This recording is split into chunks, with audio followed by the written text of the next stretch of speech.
இது இந்தியாவின் number 1 dealer Vasanth & கோ வழங்கும் கிச்சன் கில்லாடிகள். ஸோ இந்த வாரம் முழுக்க பார்த்தீங்க அப்படின்னா நமக்கு வெஜிடேரியன் ரெசிபீஸ் இருந்துச்சு. வெஜிடேரியன் ரெசிபீஸில் நிஜமாவே நிறைய வெரைட்டிஸ் இருக்குங்க. ஏன்னா நான்வெஜ்ஜில் பார்த்தீங்க அப்படின்னா குறிப்பிட்ட அந்த நேம் பண்ணக்கூடிய ரெசிபீஸ் தான் இருக்குது. அண்ட் அதில் நம்ம போடுற இன்க்ரீடியன்ஸும் கிட்டத்தட்ட பார்த்தீங்கன்னா ஒரே மாதிரி இருக்கும். பட் வெஜிடபிள்ஸ் எவ்வளோ வகைகள் இருக்கோ யோசிச்சு பாருங்களேன். அதை 1/2 இல்லை இன்னும் ஒரு 4 வெஜிடபிள் இன்னத்தோடு சேர்த்து அப்படின்னு நம்ம கொஞ்சம் கொஞ்சமாக அப்படி யோசிச்சு நம்ம நிறைய ரெசிபீஸை க்ரியேட் பண்ணாலே ஐயோ யோசிக்கவே முடியாத அளவுக்கு அவ்வளோ ரெசிபீஸ் இருக்கும். ஸோ அப்படி தான் வெஜிடேரியன் ரெசிபீஸை குக் பண்ணுறவங்க கூட பண்ணுறாங்க போல். இது கூட இந்த இன்க்ரீடியன்ஸை தான் நல்லா இருக்குமே அப்படிங்கிற மாதிரி. ஸோ இந்த வாரம் பார்த்தீங்கன்னா ஆஸ் யூஷுவல் எல்லா எபிசோட்லேயும் நம்ம சொல்கிற மாதிரி அந்தந்த எபிசோடில் அந்தந்த ரெசிபியை டேஸ்ட் பண்ணும்போது பெஸ்ட்டாக தான் இருந்தது. பட் தனித்தனியாக டேஸ்ட் பண்ணும்போது பெஸ்ட்டாக இருக்கும். பட் ஒரு கான்டெஸ்ட்டாக 4 ரெசிபியும் சேர்ந்து இருந்து அதோட டேஸ்ட் எது கூட குறைச்சலாக இருக்குது, இன்னும் என்ன பெட்டர்மெண்ட் பண்ணலாம் அப்படின்னு பார்க்கறதான இந்த எபிசோட். ஸோ இதுக்காக நான் இன்வைட் பண்ண போகிறது நம்ம ஷெஃப் பாலகிருஷ்ணன் அவர்கள். வணக்கம் சார். வணக்கம். வாங்க வாங்க, நல்லா இருக்கீங்களா? நல்லா இருக்கோம்மா. ஓகே, ஸோ வெஜிடேரியன் வாரமாக நம்ம இந்த வாரத்தை செலிப்ரேட் பண்ணிட்டு இருக்கோம்னு சொல்லலாம். அண்ட் சொன்ன மாதிரி ரொம்ப சிம்பிளான ரெசிபிஸ். எப்படி நம்ம ரொம்ப கஷ்டப்பட்டு ரீகேப் எல்லாம் சொல்ல வேண்டாம், கொஞ்சம் ஈஸியாக சொன்னாலே புரிஞ்சுக்கிற மாதிரி இருந்தது. அப்படியே 1 by 1 டேஸ்ட் பண்ணிடலாமா சார்?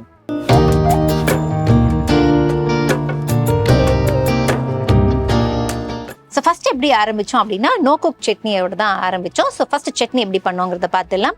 ஜாரில் தேவையான அளவுக்கு வெங்காயம், தேவையான அளவுக்கு தக்காளி அண்ட் தேவையான அளவுக்கு காய்ந்த மிளகாய், இஞ்சி பூண்டு விழுது, இது எல்லாத்தையும் போட்டு ஃபைனாக பிளெண்ட் பண்ணிக்கணும். பிளெண்ட் பண்ணி எடுத்ததுக்கப்புறம் அதில் தேவையான அளவுக்கு உப்பு போட்டு கொத்தமல்லி அண்ட் கருவேப்பிலையை கார்னிஷ் பண்ணி வச்சுருக்கோம். அதுக்கப்புறம் ராகி தோசைக்கு ராகி மாவு எடுத்து வச்சுருந்தோம். நாங்கள் எடுத்து வச்சிருந்த ராகி மாவுக்கு ஒரே 1 ஸ்பூன் ரவையை யூஸ் பண்ணோம். ஸோ ஒரு ஸ்பூன் ரவையை போட்டுக்கிட்டு தேவையான அளவுக்கு உப்பு, தேவையான அளவுக்கு பச்சை மிளகாய் அண்ட் தேவையான அளவுக்கு கொஞ்சம் இஞ்சி, நறுக்கிய வெங்காயம், இது எல்லாத்தையும் போட்டு உப்பையும் சரி பார்த்துட்டு நல்லா தண்ணி சேர்த்து கலக்கிட்டு நீங்கள் ஒரு 5 minutes மேரினேட் பண்ணிவிட்டு அப்படியே தவாவில் போட்டு நீங்கள் தோசையாக வாத்து எடுத்தீங்க அப்படின்னா வேலை ஓவர்.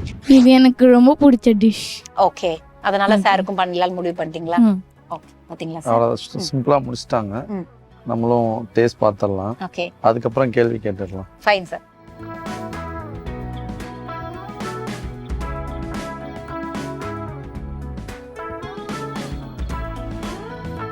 இப்போ ராகியை எப்படி பண்ணீங்க? மாவில் யூஸ் பண்ணீங்களா, இல்லை வறுத்து பவுடர் பண்ணீங்களா, இல்லை ஊற வச்சு அரைச்சிங்களா? இல்லை மாவில் யூஸ் பண்ணி தண்ணி கலந்து கொத்தமல்லி, கருவேப்பிலை, மிளகா, வெங்காயம் போட்டு ஓகே கொஞ்சம் கலக்கி தோசை போட்டீங்க. உப்பு போட்டீங்களா? உப்பு போட்டீங்களா? கம்மியாக தான் போட்டாங்க. அப்படியா? சரி, ஓகே. சட்னி எப்படி பண்ணீங்க? சட்னி வெங்காயம், தக்காளி, காஞ்ச மிளகா, இஞ்சி பூண்டு பேஸ்ட் அரைச்சி சட்னி செஞ்சு. இஞ்சி பூண்டு பேஸ்ட் அரைச்சி சட்னி பண்ணீங்களா, இல்லை வெங்காயம் தக்காளி கூட இஞ்சி பூண்டு போட்டு பேஸ்ட் பண்ணி? மொத்தமாக அரைச்சது. சரி, okay. Feedback last. Super sir, தேங்க்யூடா பேபி. அவங்க கிட்ட மைக்கை கொடுத்துருங்க.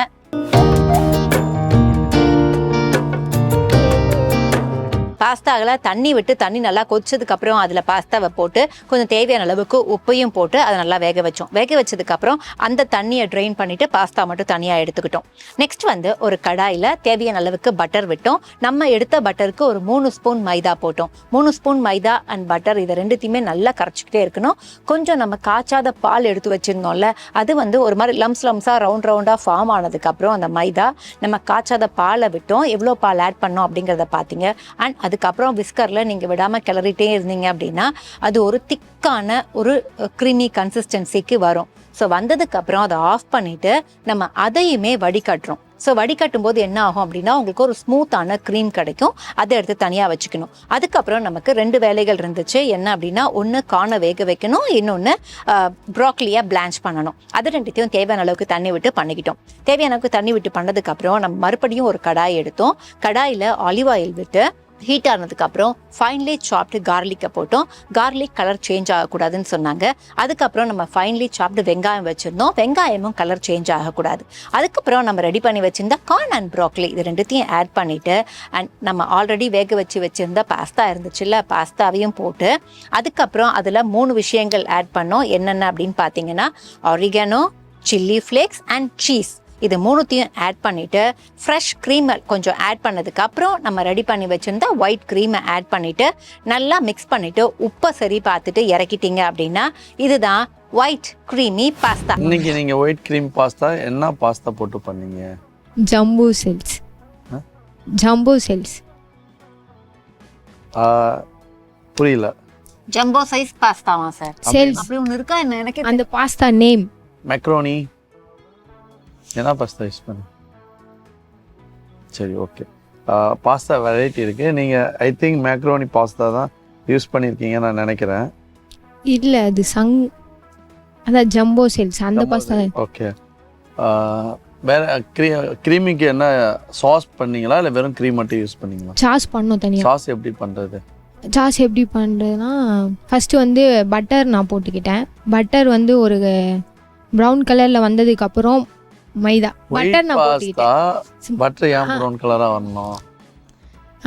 நான் பட்டர் போட்டுக்கிட்டேன். மைதா வந்து 3 ஸ்பூன்ஸ் ஆர் 4 ஸ்பூன்ஸ் ஆட் பண்ணேன். 3 ஸ்பூன் ஆட் பண்ணீங்களா 4 ஸ்பூன் ஆட் பண்ணீங்களா? 4. அதுக்கு எவ்வளோ பட்டர் யூஸ் பண்ணீங்க? 50. அப்போ மைதாவோட வெயிட் என்ன? மைதாவோட வெயிட் போட்டு பார்த்துருவோமா?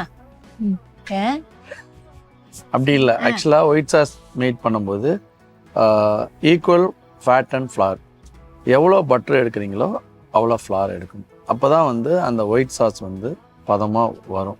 நீங்கள் பட்டரு கம்மியாக எடுத்துட்டாலோ இல்லை பட்டர் அதிகமாக எடுத்துட்டாலோ அந்த சாஸ் வந்து பட்டர் அதிகமாக எடுத்துட்டா ஆயிலியாக தெரியும். பட்டர் கம்மியாக எடுத்துட்டா மாவு ஃப்ளேவர் தான். அதனால் equal amount of fat and flour எடுக்கணும். சரியா? அப்புறம் வேறு எப்படி பண்ணீங்க? அப்புறம் மில்க் ஆட் பண்ணி அது கட்டி இல்லாமல் நல்லா மிக்ஸ் பண்ணி அதுக்கப்புறம் அதை வடிகட்டி ஸ்டெயின் பண்ணி எல்லாமே பண்ணியாச்சு. அப்புறம் ஒயிட் சாஸை நீங்கள் பாஸ்தா சாப்பிட்ருக்கீங்களா? சாப்பிட்ருக்கேன். பாஸ்தா இவ்வளோ திக்கு தான் இருக்குமா? இல்லை, நம்ம க்ரீமி பாஸ்தான்னு சொல்லிட்டு கொஞ்சம் டைம் பொங்க சோறு மாதிரி கொடுத்தோம்னா அது பாஸ்தான்னு சொல்ல மாட்டாங்க. செஃப் அது வந்து கொஞ்சம் செஃப் அப்படிலாம் சொல்லலாம். பாத்தீங்களா சார்? டேஸ்ட் பார்த்தேன். இந்த பேச்சு பேசுறீங்க, இதை பண்ண மாட்டேங்கிறா.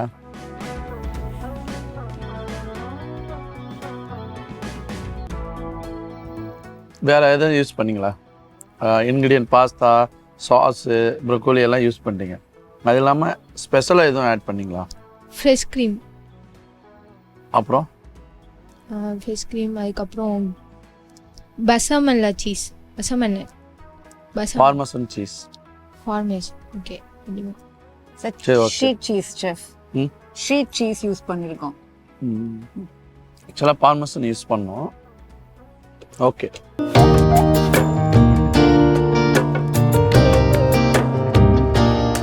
ஸோ முட்டைகோஸ், நன்றாக நறுக்கிய வெங்காயம், நல்லா ஃபைனாக சாப் பண்ண பச்சை மிளகாய், இஞ்சி பூண்டு விழுது.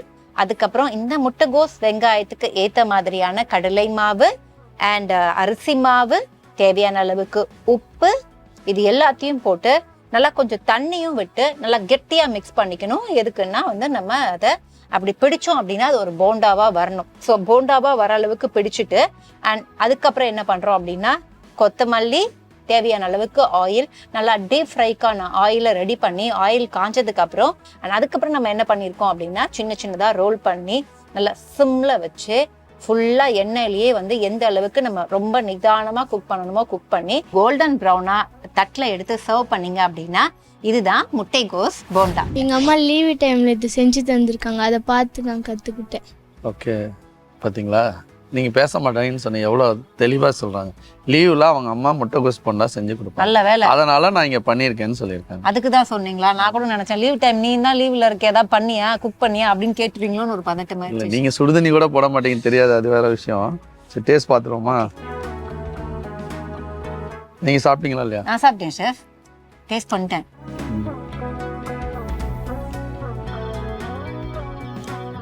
போண்டாவுக்கு என்னென்ன மாவு யூஸ் பண்ணீங்க? கடல மாவு, அரிசி மாவு. கடலை கடலை மாவு, மாவு, அரிசி அரிசி மாவு மாவு. use பண்ணீங்க. அப்புறமா வேற என்ன யூஸ் பண்ணீங்க? கரம் மசாலா, முட்டைகோஸ், ஆனியன், பச்சை மிளகாய், Okay. இஞ்சி பூண்டு பேஸ்ட். இஞ்சி பூண்டு பேஸ்ட் யூஸ் பண்ணீங்களா?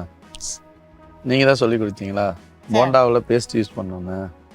அது ஒரு மாவா ஆகணுன்றதுக்காக அவங்களா பண்ணாங்க சார், நான் எதுவும் சொல்லலை சார். சரிங்க. ஸோ அடுத்து நமக்காக இருக்கிறது வந்து ராகி கார குழி பணியாரம். கரெக்டா?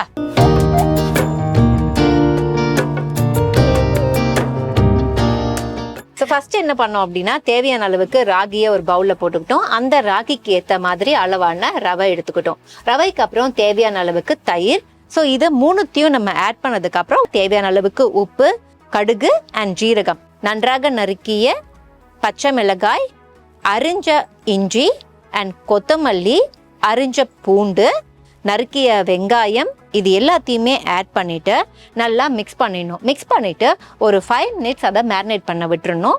ஸோ அது கொஞ்சம் ஃபெர்மெண்ட் ஆன மாதிரி ஒரு திக் கன்சிஸ்டன்சிக்கு வரும். ஒரு 5 நிமிஷம் கழிச்சு நம்ம என்ன பண்ணுறோம் அப்படின்னா, பேக்கிங் சோடாவை ஆட் பண்ணிட்டு அதை வந்து ஒரு 1/2 an hour ஊற விட்டுட்டீங்க அப்படின்னா நீங்கள் இந்த குழி பணியாரத்தை பண்ணி எடுக்கும்போது ரொம்பவே சூப்பராக இருக்கும் அப்படின்னாங்க. ஸோ அதுக்கப்புறம் அப்படியே நம்ம பணியார கல்லை வைக்கிறோம். குழிப்பணியார கல்லில் வந்து தேவையான அளவுக்கு கீ போடுறோம். கீயை போட்டுட்டு இந்த பேட்டரை அப்படியே அதில் அழகாக குழி பணியாரமாக ஊற்றி 2 பக்கமும் ரோஸ்ட் பண்ணி எடுத்துட்டீங்க அப்படின்னா இதுதான் ராகி கார குழி பணியாரம். ஹெல்த்தியான டிஷ் மேக் பண்ணுறதுக்காக நான் எப்பவுமே நான்வெஜ் தான் அதிகமாக சமைப்பேன். எனக்கு நான்வெஜ் தான் பிடிக்கும். வெஜ் வந்து இப்போது இங்கே வெஜ்ஜு சொன்னதுனால நான் வெஜ் வந்து செஞ்சுருக்கேன். அதுலேயும் கொஞ்சம் ஹெல்த்தியாக வேணுன்றதுக்காக ஹெல்த்தியாக ராகியில் செஞ்சுருக்கேன் சார். ஓ அப்படியா? வெஜ்ஜு நிறையா, நான்வெஜ்ஜை விட வெஜ்ஜில் நிறையா ஹெல்த்தி இருக்குது, டேஸ்டி இருக்குது. நம்ம சமைக்கிற விதத்தில் சமைச்சோன்னா நான்வெஜ்ஜை விட வெஜ்ஜு ரொம்பவே டேஸ்ட் இருக்கும், ரொம்ப ஹெல்த்தியாகவும் இருக்கும். அதனால் நான்வெஜ்ஜுன்னா அப்படியே போயிட வேணாம். அதில் ஃப்ளேவர் எக்ஸ்ட்ரா இருக்கும், இது ஃப்ளேவர் கம்மியாக இருக்கும், அவ்வளோதான் டிஃப்ரெண்ட். பட் ஹெல்த்தி வைஸ் பார்த்தீங்கன்னா நான்வெஜ்ஜை விட வெஜ்ஜு ரொம்ப ஹெல்த்தி. ஏன்னா நானும் நிறைய நான்வெஜ் தான் சாப்பிடுவேன், அதனால நம்ம சொல்லணும்ல. நான் டேஸ்ட் பார்த்துறேம்மா. ஓகே. இந்த சட்னி தூக்கி அங்கே வச்சிருச்சுன்னு நினைக்கிறேன். சும்மா டெக்கரேஷனுக்கு. நீங்கள் மாவு தனியாக பண்ணீங்களா? ம். தனியாக பண்ணீங்க. ராகியும் ரவையும் சேர்த்து ரவை எப்படி பண்ணீங்க? ரோஸ்டட் ரவை வந்து நான் ஆட் பண்ணி ராகி போட்டு ரோஸ்டட் ரவை ஈக்குவல் குவான்டிட்டியில் எடுத்து. சரிங்க. ராகி மாவில் வந்து ரவையை போட்டீங்க, வறுத்த ரவையை. அது எப்படி அப்புறம் உங்களுக்கு ரவை சோக் ஆகும்?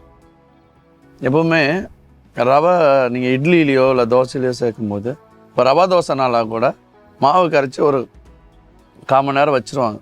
அப்போ தான் வந்து அந்த ரவை ஊறி அந்த டேஸ்ட் நல்லாயிருக்கும். நீங்கள் நம்ம ராகி மாவில் ரவை சேரும்போது ஊறுறதுக்கு டைம் எடுக்கும். ஏன்னா ராகி வந்து கெட்டியான மாவு தான் பணியாரத்துக்கு பண்ணியிருப்பீங்க இல்லையா? அப்போ வந்து ரவை போடும்போது அந்த வாட்டர் கண்டென்ட்லாம் ட்ரை ஆகிட்டே இருக்கும்.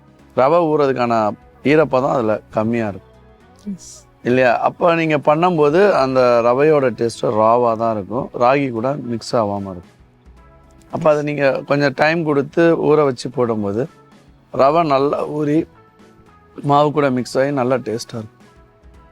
புரியுதா? நீங்கள் நெக்ஸ்ட் டைம் பண்ணும்போது அந்த மாதிரி தனித்தனியாக ஊற போட்டு பண்ணணும். இல்லை ஊற போடுறது கூட சும்மா ஜஸ்ட் வாட்டரில் போட்டு ட்ரைன் பண்ணிட்டு போட்டால் கூட போதும், உங்களுக்கு ஊறிடுவது நல்லா இருக்கும் டேஸ்ட். சரி சார் கிட்ட இப்போ கிஃப்ட் ஹேம்பர் இல்லை இதை 4வது பரிசுன்னு சொல்லலாம். ஸோ இது யாருக்கு போகுது சார்? முட்டைக்கோஸ் போண்டா. ஓகே. இந்தியாவின் number 1 dealer Vasanth and co வழங்கும் கிச்சன் கில்லாடிகள்ல இந்த வாரம் உங்களுக்கு கிஃப்ட் ஹேம்பர். கங்க்ராட்ஸ். இப்போ 3வது பரிசு சார்கிட்ட இருக்கு, எலக்ட்ரிக் கெட்டில். ஆக்சுவலாக வந்து அக்னி நட்சத்திரத்திலேயே இப்போ நமக்கு வந்து வின்டர் ஸ்டார்ட் ஆயிடுச்சுன்னு சொல்லலாம், அவ்வளோ மழை வந்திருக்கு, ரொம்ப நீடடான ஒரு விஷயம். ஸோ இது யாருக்கு போகுது? ராகி கார குழி பணியாரம். ஓகே. இந்தியாவின் number 1 dealer Vasanth and co வழங்கும் கிச்சன் கில்லாடிகள்ல இந்த வாரம் உங்களுக்கு 3வது பரிசு எலக்ட்ரிக் கெட்டில். கங்க்ராட்ஸ். ஸோ பாஸ்தாவா இல்லை நம்ம ஊர் ராகியா அப்படிங்கிறது இப்போ தெரிஞ்சிடும். ஸோ சார் கிட்ட இப்போ 2வது பரிசு இருக்கு, டின்னர் செட். ஸோ இது யாருக்கு போகும் சார்? ராகி தோசை. ஓகே. இந்தியாவின் number 1 dealer Vasanth and co வழங்கும் கிச்சன் கில்லாடிகள்ல இந்த வாரம் உங்களுக்கு 2வது பரிசு டின்னர் செட். கங்க்ராட்ஸ். இந்த வாரம் பார்த்தீங்க அப்படின்னா பண்ணி முடிச்சதுக்கு அப்புறம் நான் உங்களுக்கு ஒரு காம்ப்ளிமெண்ட் கொடுத்தேன் இல்லை, ஸோ அதே காம்ப்ளிமெண்ட் நான் உங்களுக்கு சொல்கிறேன் செஃப். நம்ம வந்து அவங்களுக்கு தான் கொடுக்க போகிறோம் அப்படிங்கிறது தெரிஞ்சு போச்சு. ஸோ இந்த வாரம் முதல் பரிசு யாருக்கு அப்படின்னு பார்த்தீங்கன்னா ஒயிட் க்ரீமி பாஸ்தா அப்படின்னு சார் முடிவு பண்ணியிருக்காரு. அவங்களுக்கு போகிற கிஃப்ட் மிக்சர் கிரைண்டர் முதல் பரிசு கொடுத்துலாம் ஷெஃப். இந்தியாவின் number 1 dealer Vasanth and co வழங்கும் கிச்சன் கில்லாடிகள்ல இந்த வாரம் உங்களுக்கு முதல் பரிசு மிக்சர் கிரைண்டர். Congrats sir. நான் உங்களுக்கு வந்து ஒரு காம்ப்ளிமெண்ட் கொடுத்தேன். என்ன அப்படின்னா, சோ கால் ரெஸ்டாரண்ட்ல போய் நான் சாப்பிட்டேன். But that was not at all. ஒரு யோசிச்சு பார்த்தா வந்து அந்த பேமெண்ட்டுக்கோ அந்த ரெஸ்டாரண்டோட பேருக்கோ அது அந்த அந்த ஆப்டாவே இல்லை. பட் நான் சொன்னேன், நீங்க பண்றது ரொம்ப நல்லா இருந்துச்சு இன்னைக்கு சாப்பிட்டது அப்படின்னு. பட் அது உண்மைதான் அப்படிங்கறத நீங்களுமே கொடுத்து ப்ரூவ் பண்ணிருக்கீங்க. அப்படி இப்படி பண்ணாலும் எப்படியோ ஒரு மேட்ச் பண்ணிட்டேன்பா அப்படிங்கிற மாதிரி. அதுதான், அது பார்த்தோமா பண்ணாங்களா அப்படின்லாம் இல்லை, அது பண்ணோன்னு ஒரு எண்ணம் இருக்குது. பட் தெரிஞ்சிருக்கு. இன்னும் சொல்ல போனால் அவங்க எக்ஸாக்டாக தெரிஞ்சுட்டு பண்ணாங்களாங்கிறது வந்து வேற. பட் பண்ணியிருக்காங்க, நல்லா பண்ணியிருக்கு. அவ்வளோதான். ஓகேவா? ஏன்னா நம்ம கேட்ட கேள்விக்கும் அவங்க சொன்ன பதில் அதெல்லாம் மற்ற யோசிப்பாங்க, என்னடா அந்த பொண்ணு இப்படி பேச்சு இப்படி கொடுத்துருக்காங்களான்னு. பட் அந்த பொண்ணு வந்து பண்ணும்போது கரெக்டாக பண்ணியிருக்கு. இப்போ சில பேருக்கு வந்து தியரி நாலேஜ் இருக்காது, சில பேருக்கு வந்து ப்ராக்டிக்கல் இருக்காது. தியரியில் 100 வாங்குவாங்க. பட் அது மாதிரி அவங்களுக்கு தியரி இஸ் குட். பார்த்தா எனக்கு இவ்வளோ அளவு போடுவேன், கரெக்டாக போட்டுருவேன். ஆனால் மெஷர் பண்ணி போட தெரியாது எனக்கு. அப்படிங்கும்போது இஸ் குட் பாஸ்தா. அதனால அதுக்கு ஃபர்ஸ்ட் ப்ரைஸ் கொடுத்துட்டோம். ராகி தோசை அவங்க இன்னும் பெட்டராக பண்ணியிருக்கலாம். மேபி இன்னும் கொஞ்சம் சாஃப்டாக, ரொம்ப ஹார்டாக இருக்க மாதிரி ஒரு ஃபீல். சால்ட் இன்னும் கொஞ்சம் ஆட் பண்ணியிருக்கலாம். அது சொன்ன மாதிரி அந்த ஆனியன் க்ரீன் சில்லி அதெல்லாம் கொஞ்சம் ஆட் பண்ணியிருந்தா ராகியில் இன்னும் டேஸ்ட் நல்லா இருக்கும். ஏன்னா நம்ம நார்மல் தோசை மாதிரி வந்து ராகி தோசை இருக்காது. இந்த ஆனியன் க்ரீன் சில்லாம் சாப்பிடும்போது இன்னும் அந்த ராகிங்கிறது ரா ஃப்ளேவர் இருக்க மாதிரி ஒரு ஃபீல் இருக்கும். அதெல்லாம் இல்லாமல் இருக்கணும் இந்த இன்க்ரீடியன்ஸ் பண்ணும்போது ரொம்ப நல்லாவே இருக்கும். ஆமாம். அப்புறம் வந்து ராகி கார குழி பணியாரம், ராகி பணியாரம் மாதிரி இருக்குது. கார பணியாரத்துக்கு ஒரு ஜிஞ்சர் க்ரீன் சில்லி ஒரு ஆனியன் போட்டிருக்காங்க, பட் கம்மியாக இருக்குது. அந்த ரவை வந்து இன்னுமே நல்லா சோக்காக இருந்துச்சுன்னா ரொம்ப நல்லா இருந்திருக்கும். கிறிஸ்பிக்காக போட்ட மாதிரி சொன்னாங்க, பட் அது அந்தளவுக்கு இருக்க மாதிரி தெரியல. ரெண்டாவது, ராகி பணியாரம் குக் ஆகிறதுக்கு கொஞ்சம் டைம் எடுக்கும். அது ரொம்ப கேர்ஃபுல்லாக, பணியாரமே குக் ஆகிறதுக்கு கொஞ்சம் டைம் எடுக்கும். ஏன்னா மாவு இருக்கும், சம்டைம் வேகாது. அதை ரொம்ப கேர்ஃபுல்லாக பார்த்து தான் பண்ணணும். அது இன்னும் கொஞ்சம் அவங்க பெட்டராக பண்ணியிருக்கலாம். அப்புறம் வந்து போண்டா வந்து நான் என்ன சொல்கிறதுன்னா, ஓகே நல்லா பண்ணியிருக்காங்க, இன்னும் பெட்டராக பண்ணியிருக்கலாம். என்னென்னா போண்டாங்கிறது கொஞ்சம் சாஃப்டாக இருக்கும். அது கடலை மாவு போண்டா இருக்கலாம், உளுந்து போண்டாவா என்ன போண்டா வேணாலும் இருக்கலாம். கொஞ்சம் சாஃப்ட்னஸ் இருக்கணும். அது என்னன்னா ரொம்ப ஹார்டாக இருக்குது. ஹார்டாக இருக்கும்போது கல் மாதிரி ஆயிடுச்சுன்னா அது போண்டா டெக்ஸ்சர் வராது. இப்போ எப்படி நம்ம வந்து சோளா பொரி அப்படி குத்துனோன்னா இறங்கும் மாதிரி வந்து அந்த போண்டா அப்படி அமுக்கணும். அந்த அளவுக்கு இல்லைன்னா கூட நம்ம பிரிக்கும் போது கொஞ்சம் சாஃப்டாக இருக்கும். அது ரொம்ப ஹார்டாக இருக்குது. இன்னும் அந்த சீசனிங் எல்லாம் கொஞ்சம் செக் பண்ணி பார்த்துருக்கணும். அதனால தான் அவங்களுக்கு ஒர்த் ப்ரைஸ். சின்ன பசங்க இன்ட்ரெஸ்டோட எல்லாருமே நல்லா பண்ணியிருக்காங்க. நல்லா ரெகுலராக குக் பண்ணுற நம்மளே சம்டைம் மிஸ்டேக் பண்ணுவோம். அதெல்லாம் கடந்து உண்மையே வான அளவுக்கு தான் எல்லாருமே பண்ணியிருக்கீங்க. ஆல் த பெஸ்ட் எல்லாருக்குமே. சரிங்களா? எதுவும் நினச்சிக்க வேணாம், சின்ன சின்ன மிஸ்டேக் தான். நம்ம கொஞ்சம் நாளாக அடுத்தடுத்து சமைக்க எல்லாமே சரியாயிடும். சரிங்களா? ஓகே. ஸோ ஒரு கான்டெஸ்ட்னு வரும்போது எல்லாருக்குமே ஏதோ ஒரு ப்ரைஸ் தானே கிடைக்க முடியும் அப்படிங்கிறது உண்மை. அப்படிங்கிறதுனால யாருக்கு டிசர்வ் ஆகுதோ அவங்க வாங்கிட்டு போகிறாங்க. அவ்வளோதான், சிம்பிள். ஸோ ஓகே, இந்த வாரம் நம்ம வெஜிடேரியன் வாரத்தை ரொம்ப சிறப்பாக கொண்டாடிட்டோம். அப்படியே நம்ம கிளம்பிக்கிற டைம் வந்தாச்சு. ஸோ வியூவர்ஸ் ஆகிய உங்களுக்கு நாங்கள் சொல்ல போகிறது வேற ஒன்றுமே கிடையாது. எங்கள் எபிசோட்ஸை பார்த்து நிறைய ரெசிபீஸை குக் பண்ணுங்க. குக் பண்ணுறதோடு சேர்த்து இங்கே நம்ம எபிசோட்லேயே நீங்கள் ஒன் ஆஃப் த எபிசோடில் உங்களோட ரெசிபியை குக் பண்ணணும்னு ஆசைப்பட்டீங்க அப்படின்னா இப்போ நான் சொல்ல போகிற நம்பருக்கு வாட்ஸ்அப் பண்ணுங்கள். அண்ட் வாட்ஸ்அப்பில் உங்களோட டீட்டெயில் என்னென்ன ஷேர் பண்ணணும் அப்படின்னா உங்களுடைய பெயர், அதுக்கப்புறம் என்ன குக் பண்ண போகிறீங்கிற ரெசிபியோட பெயர் அண்ட் உங்களோட ஃபோட்டோ, இது மூணுத்தையும் எங்களுக்கு ஷேர் பண்ணுங்கள். கண்டிப்பாக நாங்கள் உங்களுக்கு ரிப்ளை பண்ணுவோம். அண்ட் வாட்ஸ்அப் பண்ண வேண்டிய நம்பர் 8939990500. நம்பரை மறுபடியும் சொல்கிறேன், 8939990500. அண்ட் இது இந்தியாவின் number 1 dealer Vasanth and co வழங்கும் கிச்சன் கில்லாடிகள். அண்ட் நாங்கள் டீம் கிச்சன் கில்லாடிகள் சைனிங் ஆஃப். நியூ வீக்கில் நியூவான ரெசிபிஸோட சந்திக்கலாம். Till then take care, bye பாய்.